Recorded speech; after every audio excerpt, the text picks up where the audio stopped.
taking it back to this James Clear book that I'm reading, but he talks about this as progression. And what he's basically saying is like, you need to train your mind to just remember the habit and create a cue. And so like, that's exactly what you're doing. Whether you actually do it or not is secondary to like reminding yourself that you should do it. And then as you grow, you can build it, right? Like it's what I'm doing with working out right now. After reading his book, I was like, all right, I'm going to be like, no excuses, 20 minutes cardio every day. And so like, it's fine. And like today I did the elliptical because I was too tired and it wasn't like a great workout, but I did it. And so like every day I'll do it.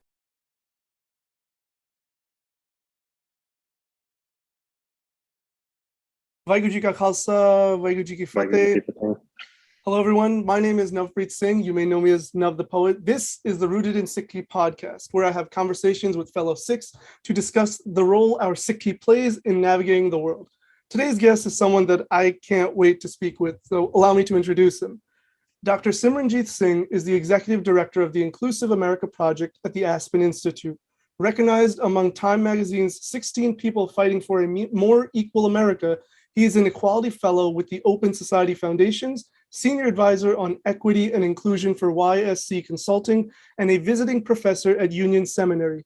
He is a regular contributor to the Washington Post, CNN, and Time Magazine, and writes a monthly column for Religion News Service.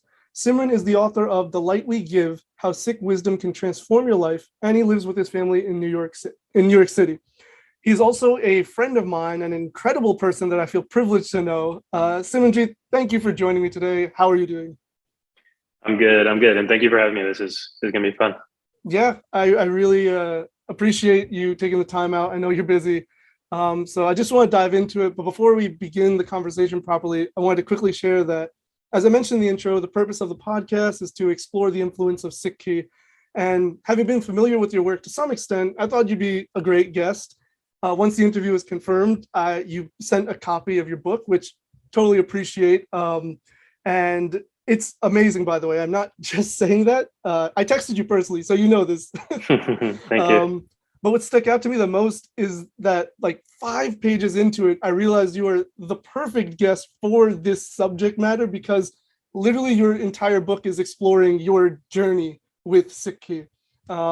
So I kind of always start off with this question. What has your journey with Sikhi look like, just very briefly?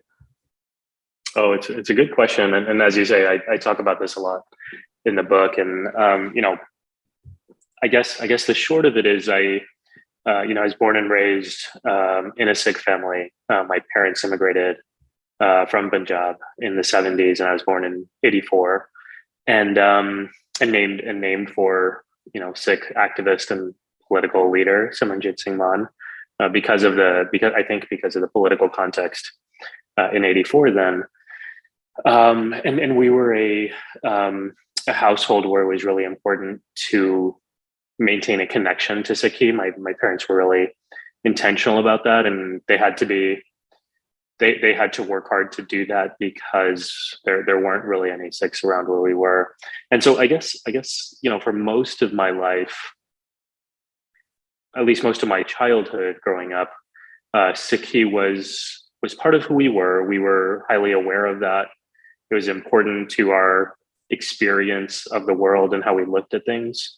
And at the same time, I'd say we didn't really think about it that much, but it was kind of, we did it on Sundays when we would do our Gurdwara programs, or in San Antonio growing up, it was often on Friday or Saturday nights.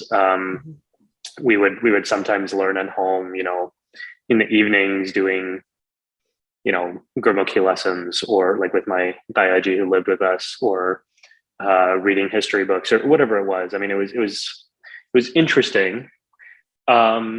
And we went to a lot of camps growing up too, in Houston and Chicago, around DC.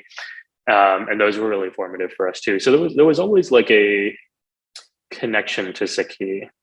I started to get really emotionally interested as a young teen, as I started to learn about human rights atrocities in India, and that like really opened my eyes. And I think in retrospect, I understand how feeling the pain of your own community can, in some ways, help create a stronger sense of identity across geographical boundaries and regions, across time, and historically. Like that, it was really powerful for me. And then I took Amrit in my late teens, or my mid-teens. I don't really know what a mid-teen is, but something like that. I took Amrit then on my own volition.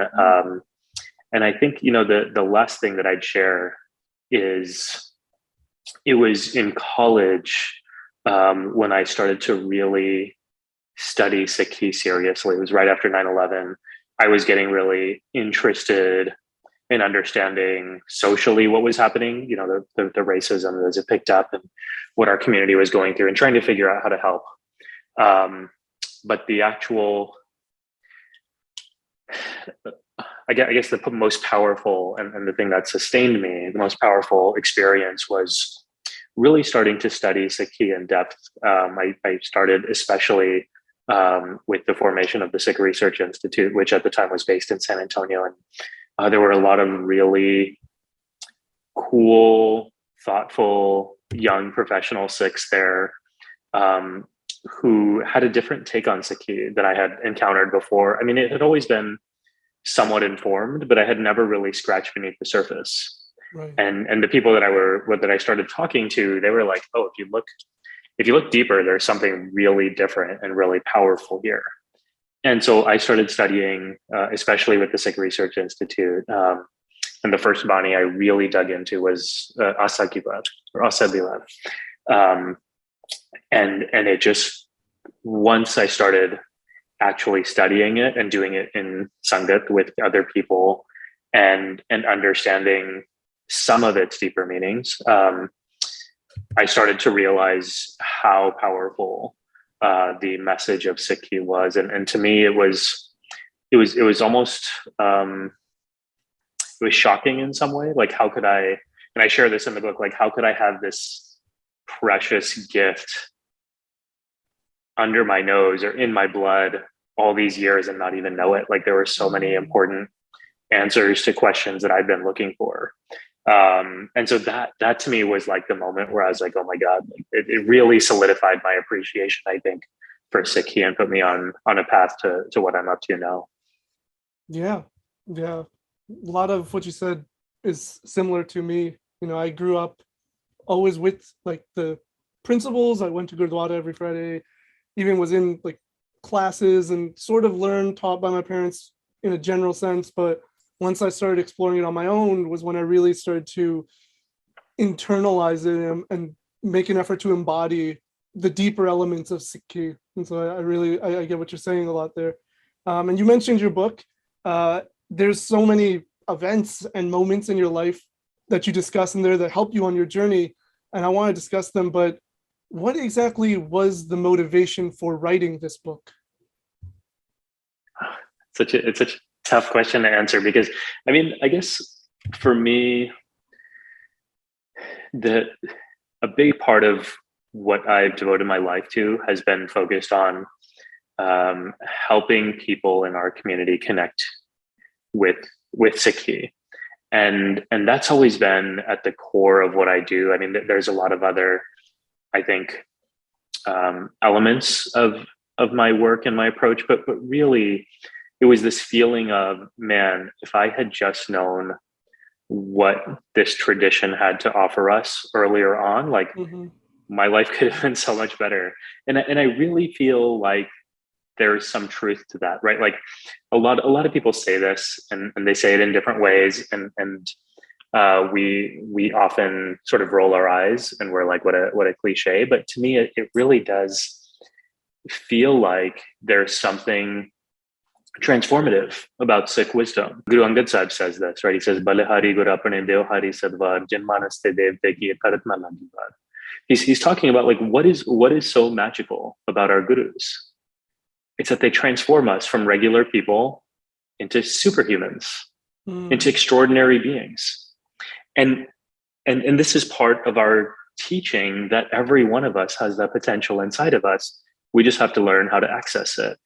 And so it's that kind of perspective that to me feels like we are again, like just so we're so detached and so distant from what we could be, and all we have to do is look inside of this tradition. So that was a big part of writing this book. And the other thing that I'll say is,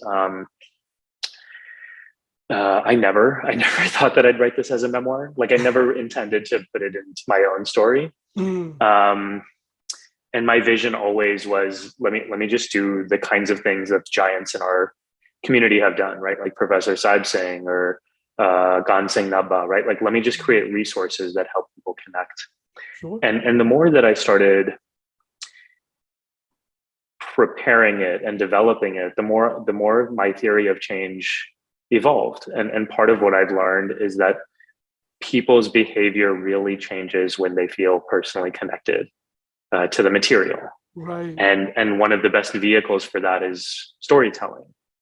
And so that to me is very much a part of our tradition. Like, so much of our tradition is transmitted and experienced through Sakhi, whether we're talking about, our gurus, or whether we're talking about our shaheeds over the years, right? Like, we have so much rich storytelling in our tradition. And so this to me was like a vehicle. Like, let me tell you my story. I don't think it's the most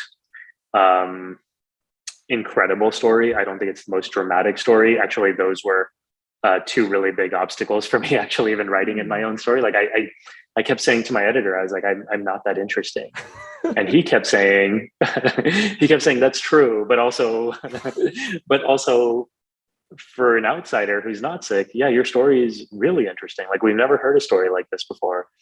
And so there's something within this too, that is, it was really important to me to publish with one of the top publishers in the world. This is Penguin Random House is the biggest. It was really important to me to land with a top editor and an imprint, and I'm really happy to do that. And really, what I want to show is that there's room for our stories here too. And if I can help create some space for more Sikhs and other people from different communities who haven't had the chance to share their stories and their perspectives, then that'll feel like success as well. Yeah, definitely. And to your point about your story not seeming incredible, I was having a conversation today. It was a phone interview for a job, and I was telling them, I have this following on social media, and this is what I do. And sometimes I showcase tying my turban. And the first time I made a video tying my turban, it did really well, and I didn't understand. And it's just because that's the life I live, right? Like, for you and a lot of, especially the more negative elements of your story, which is, the racism you experience, is not something we're thinking deeper about. We're just like, this is part of our life. This is what we do. But as you said, for an outsider, the questions I've received because I just made a video tying my turban, and people just want to know more, and they're so intrigued and so curious. It speaks to what you were saying about to other people, or what your editor was saying to other people. It is really interesting. But even for me, reading the book, it's a pretty incredible journey. You should know that, honestly. Well, thank you. I mean, I would say that what I tried to do is share the truth of my experience, and part of the truth is it really isn't that dramatic. And it was actually a strange thing for me to figure out how to write this, because in terms of memoir, like the ones that I've read are really dramatic, right? People have the most extraordinary lives and experiences, and then there's a sudden moment where they almost die, and then they have a major epiphany, right? They're really sharp instances throughout their life, and I don't really have those. And I was trying to write that way, and first of all, it's not true, and second of all, like, I was exaggerating, and second of all, it's not really my personality. Like, that's not really me. And so I just stopped. I was like, let me just write in a voice that feels authentic to who I am. And like, yeah, there's some interesting aspects of my life and what I've experienced. But I think what I really tried to show was a very ordinary journey of someone who's trying to figure out how to live as a Sikh in this country. And there are some lessons I've learned along the way. There are some nuggets of wisdom that I've distilled from my attempts to study and practice Sikhi and also study other religions too. And that's really important to my experience as well. And so just trying to bring some of that forward, all within the spirit of seva, as we talk about in our tradition, right? Like this isn't, yes, this is my personal story, but it's not really about me and it's not really for me. Like it's in service of something greater. And I really hope that it does help people in some way. Yeah. Well, you mentioned nothing dramatic, but there was a particular instance you recalled about how they must have been either they were like late teens or early 20s, some younger person shouted some bigoted, racial remark towards you. And instead of just walking away or just getting upset, you approached them and you just spoke to them very candidly.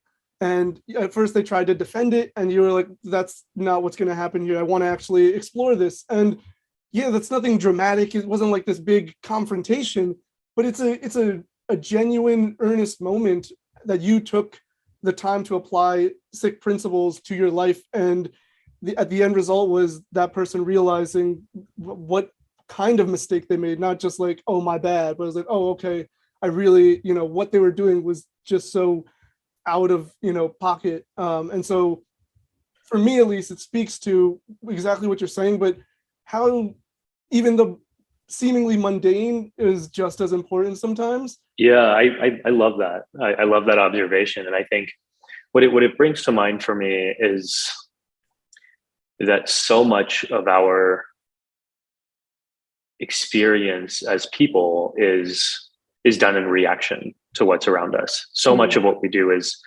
socially conditioned and responding to stimuli around us. And so often those reactions really follow one of two paths, right? Either it's fight, where we push back, or it's flight, and we run away. And both of those, I mean, if you think about it, both of those are pretty extreme. And that's our baseline, right? Like that is instinctual. Like for survival, we fight back or we run away. Right. And I think part of what I've learned from the gurus is that there's a middle path. And it's not to say that there's not times to fight back and there's not times to step out. Like there are, absolutely. And we see that in our tradition. But I think what we really see from them is a measured response, right? The middle path. Mm-hmm. And that is what I really have been trying to explore, understand, practice, and live by in my life. And like that example is a good example of that, right? Like not the biggest deal. Like this kid's yelling at me. Typically, I probably would have ran away. I mean, not ran away, but like I would have kept running. I was on a jog. Right. I would have kept jogging, like not engaged, right? I would have not engaged, right? Mm-hmm. That's flight. Sometimes I might push back and do it in, like, if I'm going to, then it's going to be aggressive, right? I might yell back at him something equally hateful or angry. I might put up my middle finger and just keep running or whatever, but like something that's antagonistic and agitating. But my response in the moment, and it's not always my response, but I was happy about this response. I was proud of this response and how things turned out in this case. It was to stop and talk to him. And like, that is the approach that's not dramatic, right? There's nothing extreme about that. It's the middle ground, and it feels mundane. It feels low key. Like it doesn't feel like there's anything. I mean, it's almost a weird story to tell because nothing dramatic actually happens, but I think that's the beauty of it, right? Like for me, the power of that experience was that nothing dramatic. Like I walked away feeling good instead of feeling like things had escalated either by walking away or running away or getting angry at the person. So it's that middle ground that I think we are so uninclined to explore, that I think is actually where our joy can lie if we're willing to try and find that. Yeah. I mean, I've dealt with it myself, and the times I get negative comments on my videos or whatever I'm doing, and sometimes, like you said, I respond a bit more snarkily, playfully, and kind of, make a remark. Sometimes I just don't comment, and then other times I engage and I ask a question, or I present a thought to the person, and there'll be a back and forth, and maybe after 5-10 comments, sometimes they go, oh, you're right, I made a mistake. And those are the times I do, walk away from those interactions the most satisfied, most fulfilled. But going from such a mundane interaction to something a bit more severe, in your book you mention this, one of your greatest challenges with Sikh practice came after the Oak Creek Gurdwara massacre. For those who don't know, in 2012, a man walked into a Gurdwara, a Sikh house of worship in Oak Creek, Wisconsin, and opened fire on the congregation, killing 6 at the time, and another victim had actually passed away, I think last year, 2 years ago, I think it was, and injuring several more. But on page 72, you wrote, I've grown a lot the past few years, particularly through embracing a painstaking personal challenge, endeavoring to see the humanity in a white supremacist who hatefully massacred members of my community as they prayed, not to forgive him for what he did and not to forget what he did, but to see his humanity in spite of what he did. Now, how you do it is really fascinating, but my first question really is, why did you find it necessary to see his humanity? Oh, I mean, I'll answer that question by sharing one of the stories that you've come across now. But the direct answer is because I realized that I was being hypocritical in my practice as opposed to my belief. And it wasn't even just what I would believe, it was what I was announcing to the world. And so there was a real gap between what I said Sikhs believe and what I in my heart knew that Guru Nanak Sahib believed, and what I was actually feeling. Right. And Baba Farid says, Dillo mohabbat jin se sacha, jin man hor mukh hor se kande kachya. The true lovers, they're the ones who are always in it for the truth. Like they're living by it. Jin man hor mukh hor se kande kachya. Anybody whose heart or mind says one thing and their mouth says something else, se kande kachya. They're called immature or raw, kacha. They're underdeveloped. They're raw. So like that was kind of a slap in the face for me, because I've never liked hypocrisy. I always get annoyed when people say one thing and do another. Like it's just rubbed me the wrong way. I'm like, just be honest, be authentic, and it's cool. And in this case, I had to come to terms with the fact that I was being hypocritical. And it came to me when I was teaching young kids at a Sikh camp one day, where, sometimes when you're being hypocritical, a lot of times you don't even realize it. Right. And in this case, I was teaching these kids and I was talking to them about the massacre. It was pretty recently after it happened, and they had asked me to talk to these kids. And so I was, and one of the kids asked, they said out loud, like, this man did it because he was evil. And it just sunk into me that this is what I had been saying about this person. Like that's when I was on the news channels or writing articles about the massacre. That's what I was saying about him. I mean, pretty openly. And the problem was, I was starting to believe it in my heart, even though I knew from a Sikh perspective, we don't believe in evil. Like we don't have evil, right? Like everyone is divine. We all have that same jot, sab mein jot hai soi, isliye chanan sab mein chanan hoy, right? Like we all have it inside of us. And this was, honestly, this was the first time in my life that even when I tried, I couldn't find it. Like I just couldn't see it in this person. And in other cases, it was, even when people said hateful things, like I was able to somehow, whatever, like I was able to empathize, or at least see where they were coming from and be like, it's okay. Mm-hmm. Like that was messed up, but that's not who they are. In this case, I couldn't get past it. And it was a real struggle for me. I don't want to, again, like, I don't want to exaggerate. Like it wasn't like something that kept me up at night and like left me sleepless for years. It wasn't like that, but it was definitely something that gnawed at me, like GNAWED, gnawed inside of me. Like, I don't understand how I can get to a place where this person who is so hateful could also have that same divine light. Like, it took me a long time to get there, and it was a lot of incremental steps. There was a lot of introspection. There was a lot of Vani involved. But yeah, thankfully, I was able to get there. And I think, one of the things that I've really come to believe sincerely is that if we can learn to see the humanity in the people most different from us, then we can see it in everyone, and that includes a white supremacist who kills your people you care about, Sangat, just because of how they look, right? Like, we can get there. It just takes some effort, and more effort than I put into at that point in my life. Right, for sure. Yeah, I've definitely had to go on that journey myself, and people have asked me on my social media, do you hate? How do you handle hate? And it's taken time, because I used to be a really angry kid when I was younger. I don't think people believe it because they see me and they think I'm way too nice. I don't know, but when I tell people, they're just like, I can't imagine you. But I used to be so full of rage and anger, and so it seems so far-fetched to me now that I was that way, because the way I look at life due to Sikhi and really just embracing these ideas, especially Ekonkar, which is this idea of oneness of existence.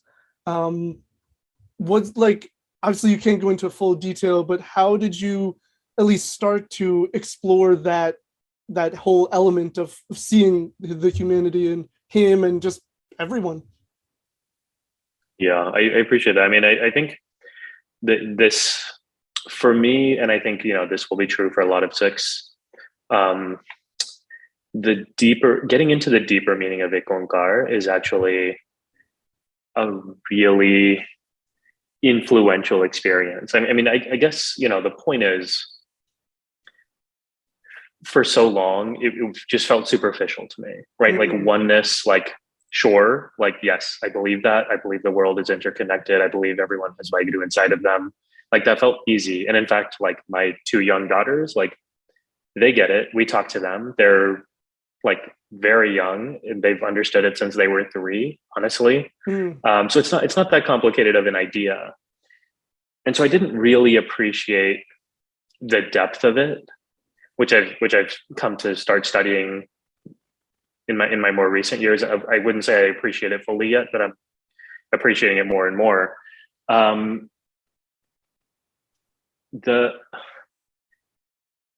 The practical implications of Ekonkar are really profound, if you're able to put it into practice. And so, like, to me, even just the recognition that this person has divinity inside of them, whether I can see it or not, like, just accepting that from a purely like personal, almost theological basis, like, that was huge. Yeah. A second thing that I'll share, and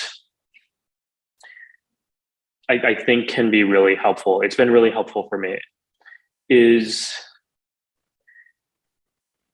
trying to be more honest with ourselves about our own imperfections, and embracing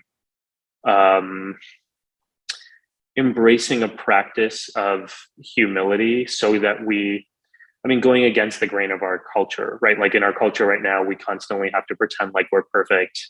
We have to perform righteousness at all times. Like, we get social media points if we say the right things. If we say the wrong things, or if we don't say anything at all, we get skewered. And so, like, our culture is all about performance and posturing.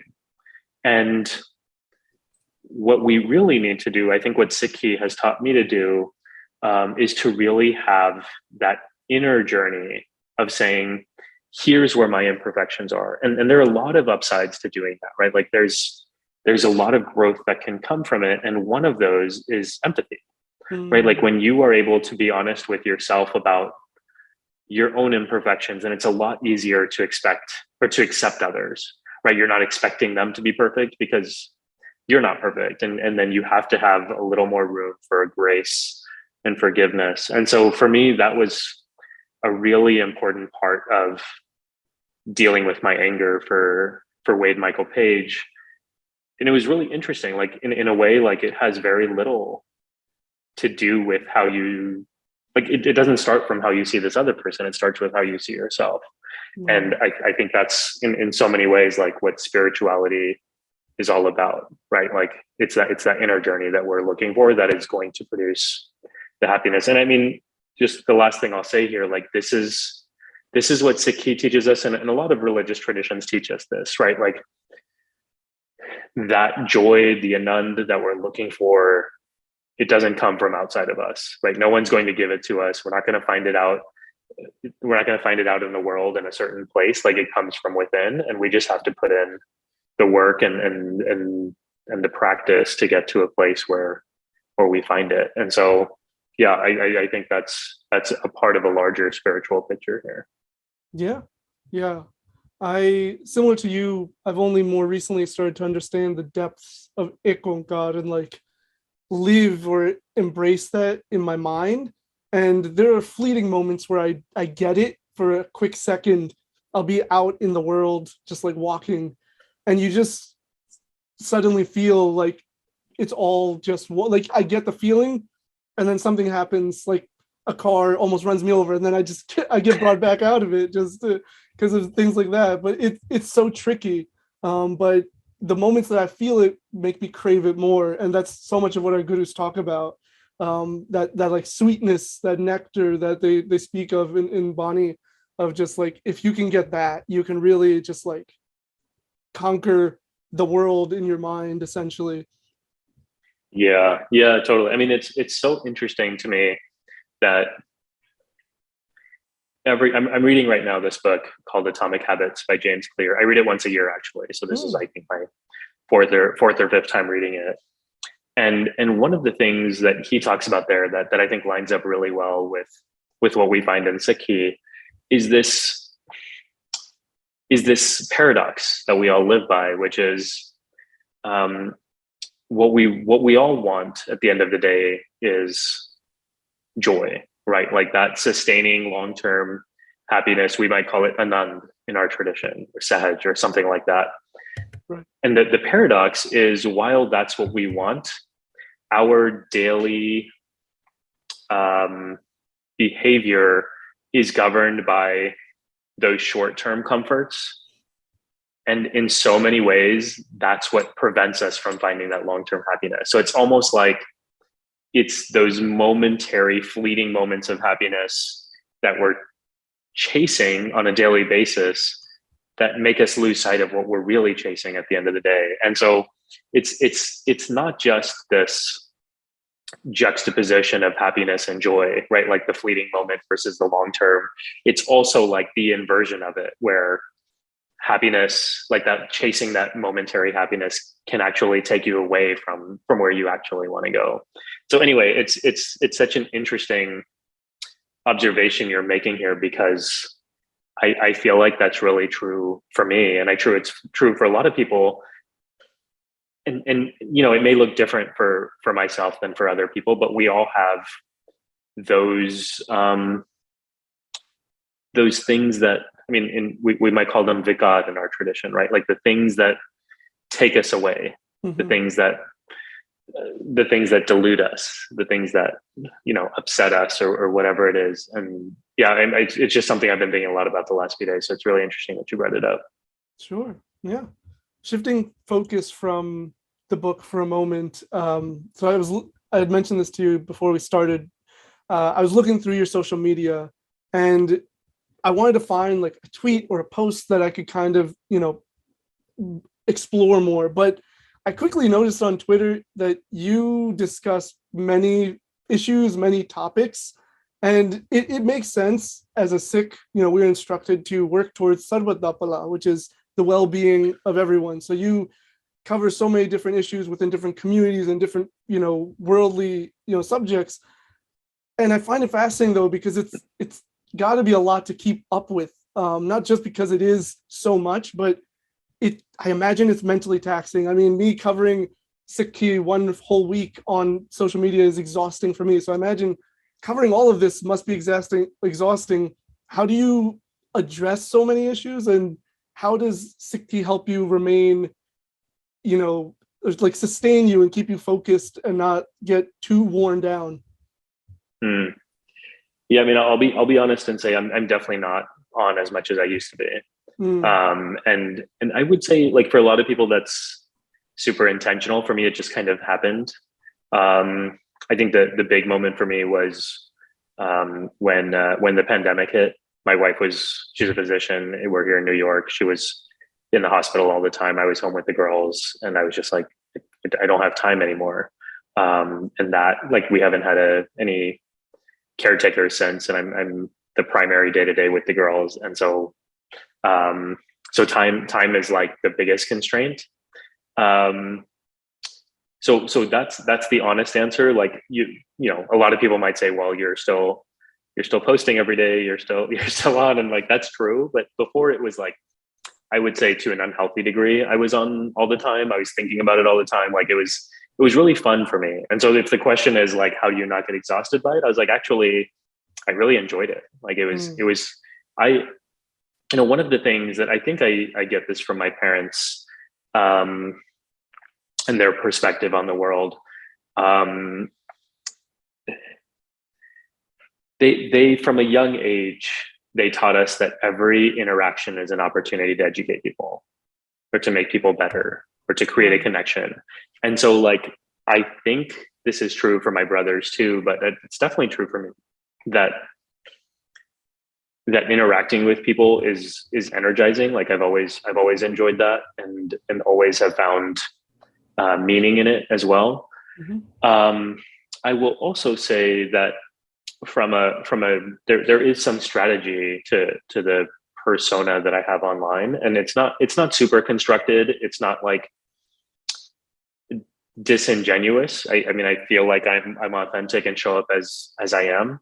But the strategy really is coming out of a frustration that I had with how so many marginalized communities, including our own, are portrayed online, right? Like, so often we're just stereotypes, and we are presented in ways where it's easy to flatten us into categories or boxes and just be like, oh, this is what this person cares about or is about. And like, it happens to be that I am a Sikh who devotes his life to like studying Sikhi, practicing it. And also, like, I mean, that was my dissertation research, was on Guru's Nanak's life and the earliest manuscripts. I mean, like, it's so much of who I am.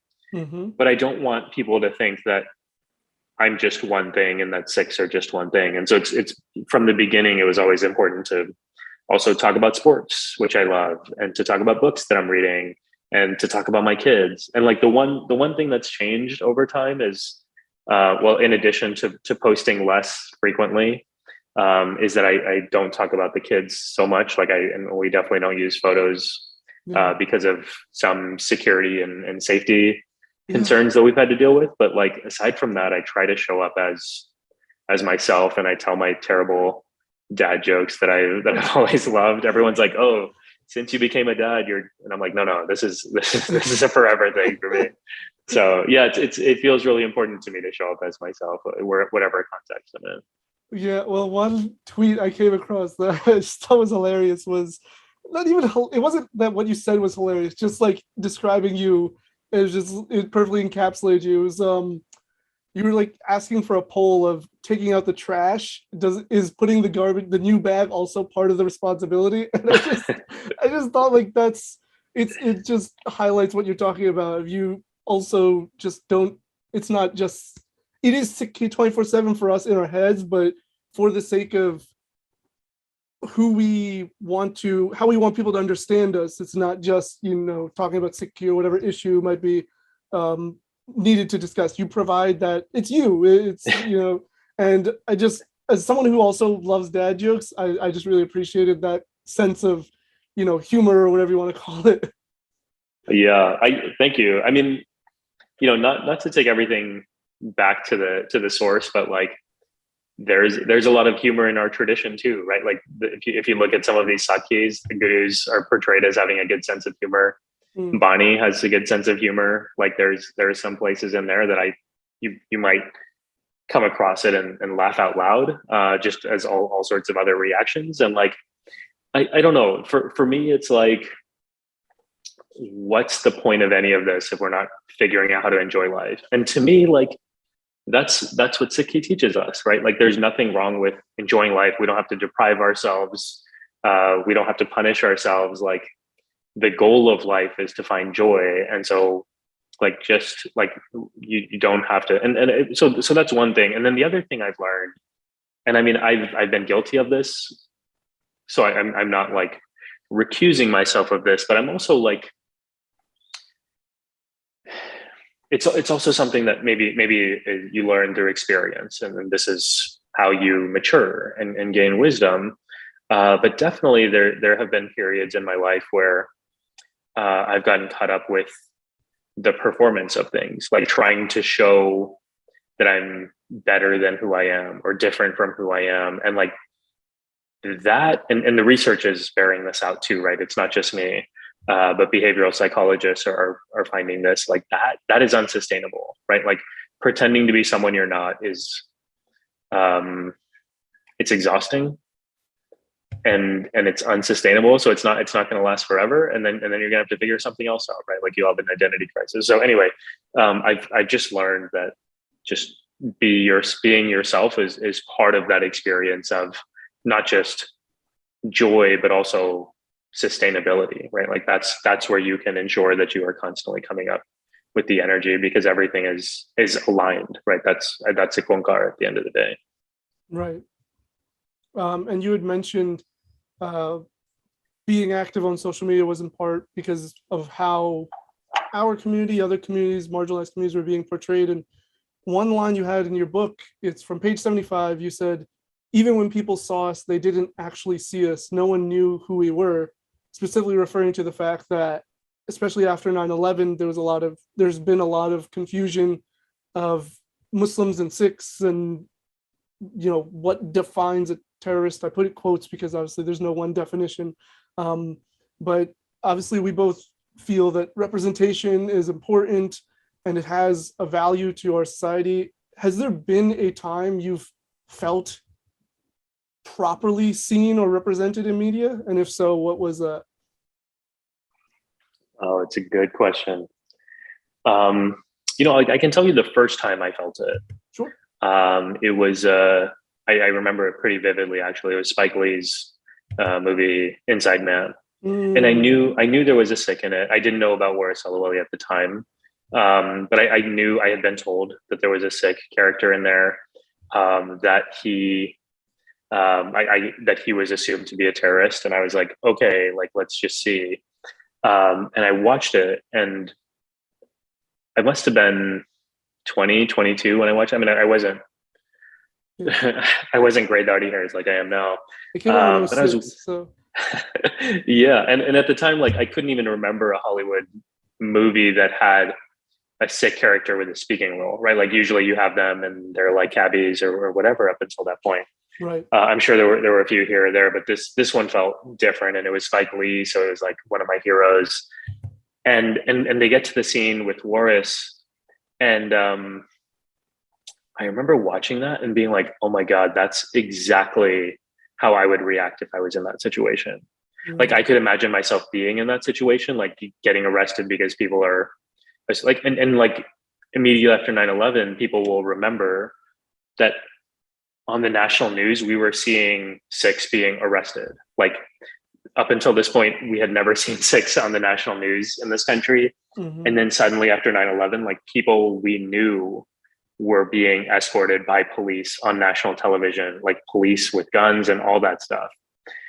And so that movie really stuck out to me. And then getting to know Waris a bit and his body of work too, like understanding what it took for him to ensure that our story was told in an authentic way, and that there were no compromises. Like, I didn't appreciate then, as I do now, how much effort it takes to get that authenticity on screen, mm-hmm. or in literature or anywhere, because these spaces, they're just not open to us. They haven't been historically, and to pry them open is an incredible amount of work. Like, to convince someone that your story matters and that you know how to tell it, and that it's worth giving. I mean, it's so much work. And so I'm remembering now how excited I was when I saw that scene. I mean, pained, of course, because it's not the situation you want to see, but like, I was excited to see a Sikh in a Spike Lee joint.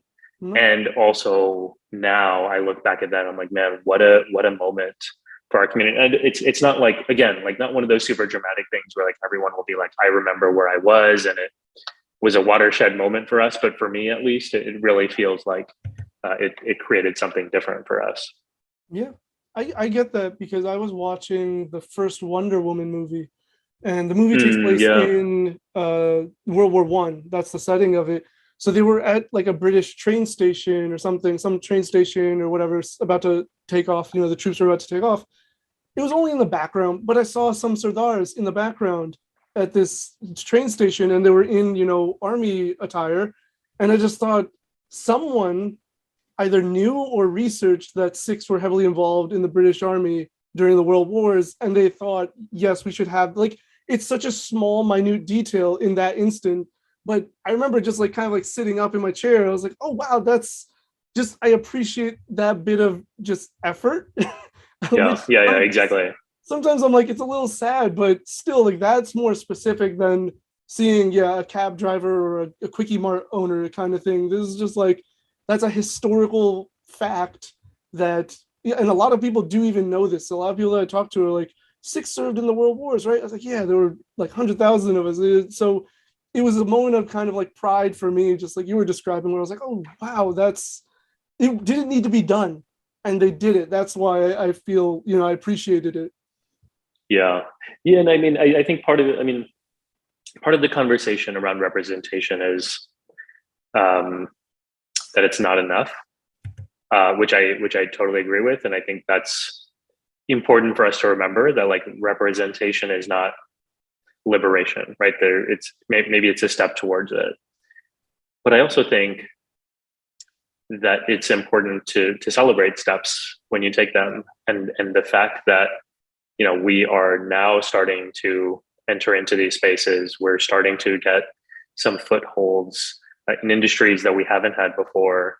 And that people, like that example you just gave, like, people are aware enough to incorporate us, whether it's because we have people from our community who are now in those positions of power, or if other people are learning and excited to share. Like, either way, that's progress. And I think progress is always, it's what we're looking for, right? And I don't think we'll ever reach perfection, and so we may as well celebrate along the way, while we also remember that there's more to do. So I'm a fan of representation as an incremental step towards progress, so long as we keep the big picture in mind. Yeah, and Raginder, who you know, of course, he was featured on the soundtrack, on the score for the Miss Marvel. It's awesome. I mean, just it's very cool. Like you said, steps and progress, and that's something I focus on too, because with representation, people want to say they want to be like, they want to see themselves on screen, which I agree with. But similarly to you, that's not my like end goal or end focus of representation. That's just kind of a vehicle. Like, being seen is great, but it's more of how can we actually use this medium, to assist, or at least give some support to the other efforts of raising awareness and understanding of marginalized communities, in our case, the Sikh community. And I've seen it with my own videos. People have messaged me dozens of times saying that I'm the first Sikh they've ever seen that wasn't portrayed as a villain, or the first turban and bearded man on screen they saw that wasn't, shown as a villain, which is like wild to me. But it's nice to hear, because it means at least I am counteracting whatever small step I'm counteracting to a degree. And yeah, it's huge. I mean, it's huge what you're doing. And like, as we're talking about people like Boris in film, and, I don't know, Rupi Kaur in poetry. I mean, there are so many people we can point to that are blazing trails, right? These are paths that, I mean, frankly, didn't like you couldn't even imagine them when I was kids, right? Yeah. Like to see Jagmeet Singh at the top of Canadian politics, you're like, oh my God, like that's a game changer. And so like you're doing the same thing in a lot of ways. And I think like there's something really valuable just in that space of, I mean, think for a moment about the role that the arts have played in our tradition, right? Like our gurus were musicians, they were poets. Like this is part of who we are. And to sort of reclaim that and to bring that into our modern lives is such a beautiful, it's such a beautiful thing. I'm so excited to see what to me seems like the beginnings of a renaissance here in I mean, it feels like things are changing and we're opening up new opportunities, and you know there's a lot of potential, and it's really exciting. Yeah. Sticking with the conversation on representation, you were once part of a segment on The Daily Show, which highlighted the society's overall lack of awareness about the Sikh faith and the community. And just to kind of make it a little lighthearted, this conversation, do you have any funny or memorable stories from being a part of that? Yeah, I mean, I will say being on The Daily Show is like a dream, right? Like that was super cool. And it wasn't just me. There were a handful of other Sikhs too, most of whom I knew is facilitated by the Sikh Coalition, where I was working at the time and still work with on a more volunteer basis now. And I remember walking into the studio where we were filming, and Hassan Minaj was there, and I went in thinking like, how funny could a guy be? Like, I was like, comedians are just normal people. They can't be that funny. And I remember just like talking to him and having a very normal conversation.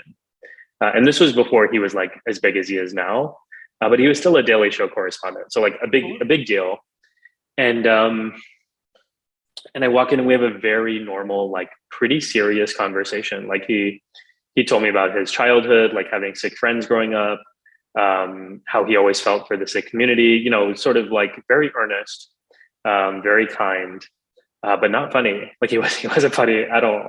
And I was like, okay, I could be as funny as this guy. I mean, that's what I was thinking. And then the cameras turned on, and I've never seen anything like it in my life. Like he flipped into his like TV persona, and we were probably filming for about 2 hours, and I was laughing for about 2 hours. Like he was hilarious and brilliant, like in a very like, you only occasionally meet people this smart. Like his producer would tell him something, like a suggestion on where to take a joke or where to take the segment, and you'd see him just pause and think for like 10 seconds, 15 seconds, and he'd be like, okay, I got it. And then he would run it, and it would be perfect and hilarious. And yeah, it was a really, really cool experience to see him do his magic in person. Was it hard to not break? Because like in the segment, everybody's sitting there's pretty like stoic, like I don't want to say stoic, but it was just, you know, he's making these silly comments, and I can see some people are really trying to not laugh, but like, well, you know he's doing a bit, right? Like you know that he's intentionally, like for people who haven't seen it, he's asking us, well, why don't you just tell people to go get Muslims instead of Sikhs? Like why don't you just point your finger at them? But he's like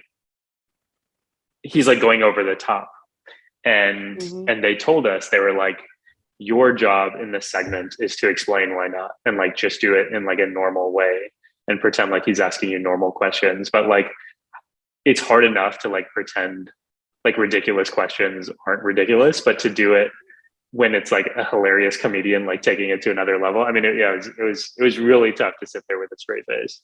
Yeah, but it's funny the way you described his shift, because I've had people say that to me as well. Like I've had friends who've only known me like just as me and like, you know, from college, school, whatever. And then the first time they see me perform, they literally say afterwards, they're like, I didn't know you had that in you. It's just, I get it. When you described it, I got it, because I have that switch too. When I go on stage, there's just something just activates, I guess is the best way to explain it. Do you feel like it's a different persona? Like it's like an out of body experience?